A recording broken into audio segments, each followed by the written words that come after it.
পুরোনো জামা কাপড় গোছাতে গোছাতে এমন কি হলো যে ইমোশনাল হয়ে পড়লাম। দিনটা ছিল রবিবার, আর এই ছুটির দিনগুলোতে যেন আরো বেশি করে কাজ প্রায় শেষ বললেই চলে। তাই আজ ভাবলাম ওয়ার্ড্রবটা একটু গুছিয়ে রাখা যাক। শীতের অনেকগুলো পোশাক বাইরে বের করা ছিল, এবার পালা সেগুলোকে ঠিকভাবে গুছিয়ে রাখার। জামা কাপড় গোছাতে গোছাতে হঠাৎ চোখ পড়লো এই টি শার্টটার দিকে।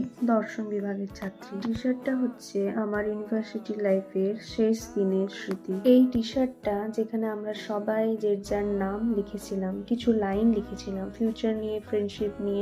এটা শুধু একটা টি শার্ট নয়, এটা আমার ইউনিভার্সিটি লাইফের শেষ দিনের দিনটা।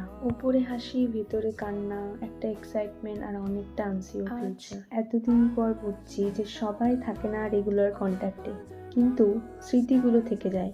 লাইফেও অনেক নতুন চ্যাপ্টার আসে, কিন্তু ইউনিভার্সিটি লাইফটা অলওয়েজ স্পেশালই থাকে।